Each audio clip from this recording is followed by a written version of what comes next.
Hello friends, welcome to my channel Shiksha Sathi यारा। दोस्त, जैसे कि आप लोग जानते हैं कि आरआरबी एनटीपीसी का एग्ज़ाम चल रहा है। आज यानी 28 अगस्त सेकंड शिफ्ट का जो एग्ज़ाम था वो समाप्त हो चुका है और हम 100% रियल ऑथेंटिक पर्सन मिल चुके हैं। दोस्तों, अगर इस चैनल पर आप नए हैं तो इस चैनल को सब्सक्राइब कर लीजिए, वीडियो को लाइक कर दीजिए, क्योंकि हर पेपर का एनालिसिस इस चैनल के माध्यम से किया जाता है। दोस्तों, तो चलिए हम क्वेश्चन की ओर बढ़ते हैं बिना किसी देर किए हुए। दोस्त, पहला क्वेश्चन है जो इसी शिफ्ट में पूछा है। दोस्त, मानव चेहरे में कितनी हड्डियाँ पाई जाती है?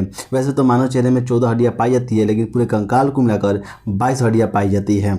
तो हमसे पूछा है मानव चेहरे में हड्डियाँ कितनी पाई जाती है। आपका सही आंसर हो जाएगा 14। ठीक है, इसके अलावा ये जानना आवश्यक है कि इन 14 हड्डियों में से कुछ अकेले हड्डियाँ भी होती है जिन्हें हम वोमर या मेम्बिल कहते हैं, और कुछ जोड़े में होती है जैसे कि जाइमेटिक और गाल की हड्डियाँ। ठीक है, ये जो होती है जोड़े में होती है। इसके अलावा हम लोग चेहरे की 14 हड्डियों की बात करते हैं और कहाँ कहाँ पाई जाती है, तो यहाँ पर आप लोग देख सकते हैं कि नासिक हड्डियों में 2 हड्डियाँ पाई जाती है। मैक्सिल जो ऊपरी जबड़ा होता है उसमें 2 हड्डियाँ पाई जाती है। लेक्रीमल हड्डियाँ जिसे हम असुर भी कहते हैं, इसमें 2 हड्डियाँ पाई जाती है। जाइगोमेटिक हड्डियाँ या बोलिए गाल की हड्डियाँ, इसमें 2 हड्डियाँ पाई जाती है। प्लेंटाइन हड्डियाँ या बोलिए तालु की हड्डियाँ, इसमें भी 2 हड्डियाँ पाई जाती हैं। या बोलिए आप लोग इन्फीरियर नेसल कोचा या बोलिए आप लोग अवर नासिक संघ, इसमें भी 2 हड्डियाँ पाई जाती है। एक होता है वोमर जिसमें 1 हड्डियाँ पाई जाती है, और मेमिल में यानी बोलिए निचला जबड़ा में 1 हड्डियाँ पाई जाती है। तो ये के सारे फैक्ट्स आपको याद रखने होंगे, उसके बाद आप लोग एग्जाम में प्रवेश कर सकते हैं। नेक्स्ट क्वेश्चन है नीलगिरी जो बायोस्फीयर है रिजर्व किन राज्यों में आता है? तो मैं आपको बतला दूँ कि ये तमिलनाडु, कर्नाटक और केरल जैसे राज्यों में आता है, और ये आपको ऑप्शन नंबर बी में दिया गया था। ठीक है, तो अगर आप ये मारें तो आपको बिल्कुल सही है, कोई घबराने की दिक्कत नहीं है। दोस्तों, नेक्स्ट क्वेश्चन पूछा था कावेरी जल विवाद किन राज्यों से संबंधित था? तो वह है कर्नाटक और तमिलनाडु से।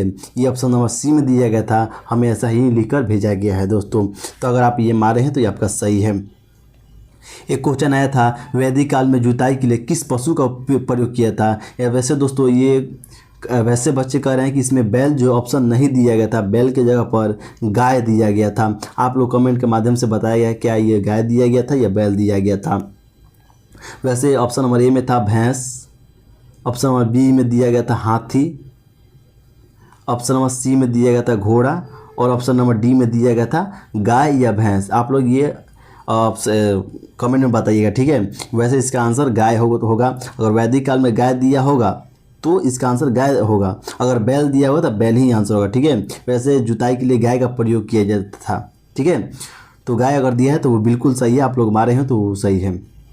इसके अलावा एक और क्वेश्चन है जो कह रहा है कि फाइल का नाम बदलने यानी रीनेम के लिए क्या करना होता है? तो मैं आपको बता दूं कि फाइल पर राइट क्लिक करते हैं, उसके बाद रीनेम जो विकल्प होता है उसको चुनते हैं, उसके बाद हम लोग रीनेम चेंज करते हैं। ठीक है, इसके अलावा क्वेश्चन आया था एमजी नरेगा योजना का पूरा नाम क्या है?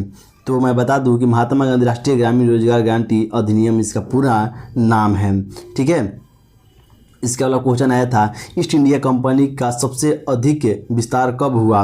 तो मैं बता दूं कि ईस्ट इंडिया का सबसे जो अधिक विस्तार हुआ था वो 1818 के बाद हुआ था। ठीक है, 1818 ईस्वी के बाद हुआ था। दोस्त, नेक्स्ट क्वेश्चन की ओर बढ़ते हैं। निम्न में से कौन सा कथन रैम और रोम के बारे में सही है? तो मैं बता दूं ये 4 ऑप्शन दिए गए थे, जो सही ऑप्शन था वो है रैम अस्थायी होता है। ठीक है, रैम जो होता है अस्थायी होता है यानी वोलेटाइल होता है, और जबकि रोम होता है वो अस्थायी होता है। ये आपका मारे हैं तो सही है, अन्यथा गलत है। दोस्तों, नेक्स्ट क्वेश्चन की ओर बढ़ते हैं हम लोग।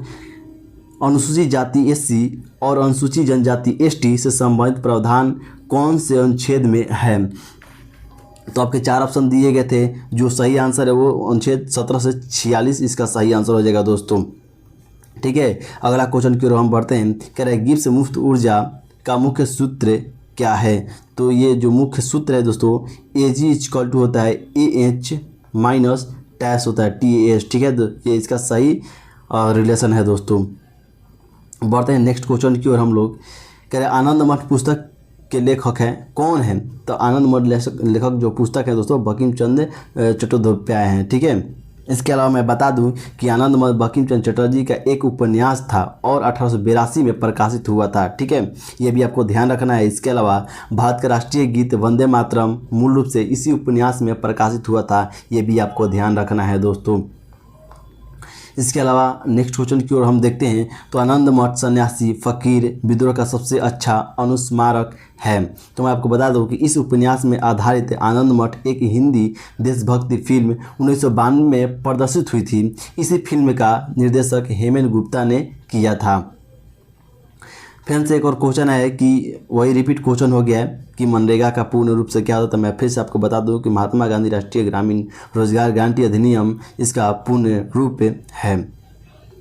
इसके अलावा इस योजना को एक सामाजिक उपाय के रूप में पेश किया गया था जो कार्य के अधिकार की गारंटी देता है। इस सामाजिक उपाय श्रम कानून के प्रमुख सिद्धांत है कि स्थानीय सरकार को अपने जीवन की गुणवत्ता को बढ़ाने के लिए ग्रामीण भारत में कम से कम 100 दिन का मजदूरी रोजगार कानून के रूप में उपलब्ध करना होगा। ठीक है, वो उसमें प्रावधान था। ठीक है, उसके अलावा महात्मा गांधी राष्ट्रीय ग्रामीण रोजगार गारंटी अधिनियम में पारित किया गया था। ठीक है, इसके अलावा यह अधिनियम कार्य करने का जो अधिकार की गारंटी था वो देता है। इसका उद्देश्य ग्रामीण लोगों को आजीविका सुरक्षा को बढ़ाना था। ठीक है, इसके अलावा मैं आपको बता दूं कि महात्मा गांधी राष्ट्रीय ग्रामीण रोजगार गारंटी अधिनियम यानी मनरेगा 2005 को 7 सितंबर 2005 को अधिसूचित किया गया था। ये इम्पोर्टेंट है, इसको याद रखिएगा। ठीक है, ये हो सकता है नेक्स्ट शिफ्ट में पूछ सकता है, तो आपको बिल्कुल ध्यान रखना है उसको।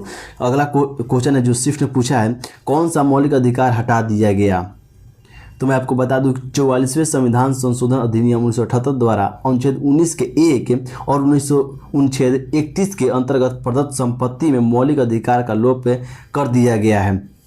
ये आपको उम्मीद करता हूँ मालूम भी होगा। इसे अब संविधान के भाग 12 के अंतर्गत एक नया अध्याय 4 अंत स्थापित करके इसमें अनुच्छेद 300 के क बना दिया गया। ठीक है, ये मोस्ट इंपॉर्टेंट पॉइंट है दोस्तों, इसे आप लोग ध्यान रखिएगा। आप अगर इसको भूल जाते हैं तो समझिए 1 नंबर आपका कट जाएगा।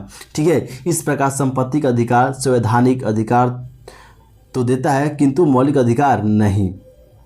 ठीक है, अगला क्वेश्चन की ओर बढ़ते हैं हम लोग। कह रहा है क्वेश्चन, गौतम बुद्ध ने किस आयु में आत्मज्ञानी प्राप्त किया था। तो 35 वर्ष की उम्र में। ये क्वेश्चन हर वनडे एग्जाम में पूछता है, तो इसको याद रखने का है।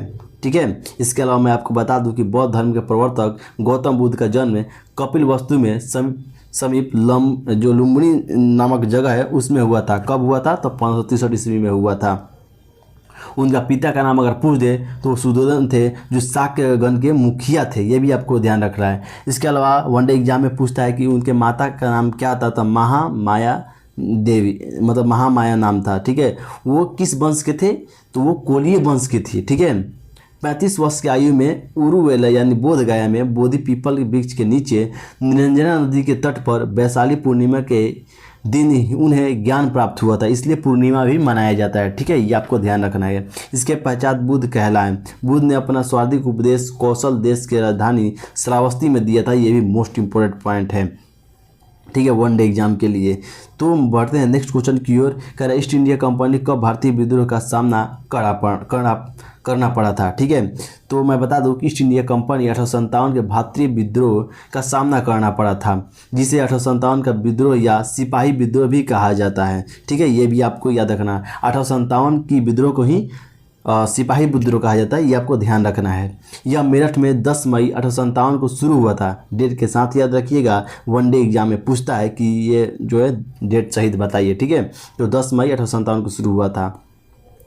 किसके खिलाफ? ब्रिटिश के खिलाफ शुरू हुआ था। उनके कंपनी के शासन को समाप्त करने एक बड़ा कारण बना था। ठीक है, जिसके बाद 1858 में ब्रिटिश ताज ने भारत का शासन संभाला था। ठीक है, इसके अलावा मैं आपको बता दूं कि भारत में ईस्ट इंडिया कंपनी का शासन 1757 में आरंभ हुआ और 1857 में भारतीय विद्रोह के बाद 1858 में कंपनी के शासन का समाप्त हो गया था। इसके अलावा ये भी जानने योग्य है कि भारत सरकार अधिनियम 1858 के द्वारा भारत पर ब्रिटिश सरकार का प्रत्यक्ष नियंत्रण स्थापित हो गया। ठीक है, भारत सरकार अधिनियम 1858 के तहत भारतीय संपत्ति प्रशासनिक शक्ति और उसकी सशस्त्र सेना पर ब्रिटिश सरकार का नियंत्रण स्थापित हो गया। ठीक है, तो ये सब के सब पॉइंट्स याद रखे होंगे। अगला क्वेश्चन है बादल जिसे निहारिका जो सौरमंडल की उत्पत्ति का आधार बने किस परिकल्पना से संबंधित है। तो ये निहारिका परिकल्पना संबंधित है। इसके विवरण की बात करते हैं तो निहारिका परिकल्पना के अनुसार सौरमंडल का निर्माण गैस और धूल के घूमते हुए बादल या निहारिका से हुआ है। ठीक है, जो गुरुत्वाकर्षण संकुचन के कारण तारे और ग्रहों में परिवर्तित हुए हैं। ठीक है, संकुचन के कारण होता है वो तारे और जिसे ब्लैक होल में परिवर्तित हो जाते हैं। जैसे बिग बैंग परिकल्पना पूरे ब्रह्मांड की उत्पत्ति के संबंधित है, न कि विशिष्ट सौरमंडल के निर्माण से। ठीक है, हमारा जो सौरमंडल कैसे बना है, एक बिग बैंग विस्फोट हुआ था जिसके कारण हमारा ब्रह्मांड बना है। ठीक है दोस्तों, हम ऑथेंटिक प्रश्न इतने ही मिले थे।